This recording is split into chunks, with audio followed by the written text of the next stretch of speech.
La région de Ndem fait partie du grand bassin arachidier du Sénégal.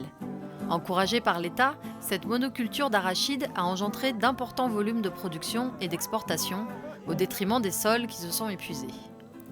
En parallèle, le processus de désertification est aggravé par le déboisement, dû entre autres à l'utilisation du bois pour la cuisine. Face à ce constat, l'association des villageois de Ndem a tenté de replanter des arbres, mais le problème de déboisement n'était pas pour autant résolu.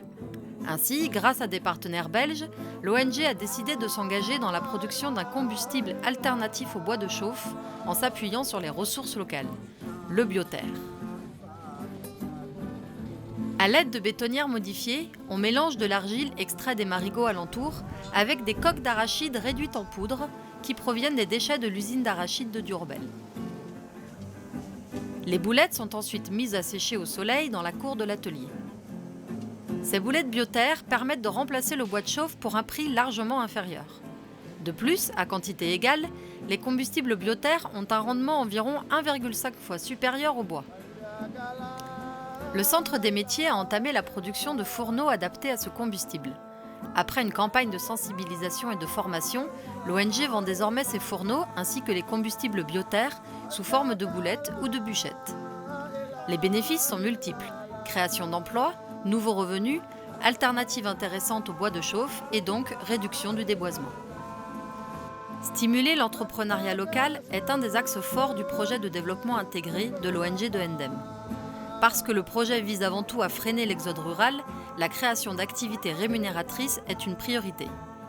Ainsi, une boulangerie artisanale a été créée dans le village de Ndem. Cette activité permet de créer des emplois locaux, une équipe de boulangers et des revendeurs. Le four de cette boulangerie a spécialement été conçu pour fonctionner avec les combustibles bioterre.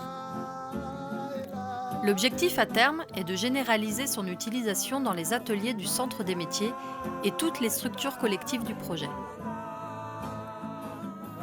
En effet, le Sénégal parcourt une des crises énergétiques les plus graves de son histoire. Les coupures de courant demeurent quotidiennes et peuvent aller jusqu'à 12 heures en continu.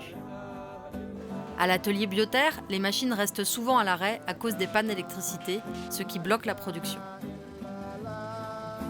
Ainsi, des solutions sont cherchées comme l'invention d'un moteur suffisamment puissant pour faire tourner les bétonneuses avec de l'énergie solaire ou pourquoi pas avec des boulettes bioterre. C'est l'histoire de l'ONG des villageois de Ndem. Face aux obstacles, trouver des solutions respectant les hommes et leur environnement, dans une logique collective et durable qui bénéficie à toute la sous-région et en fait un modèle exemplaire.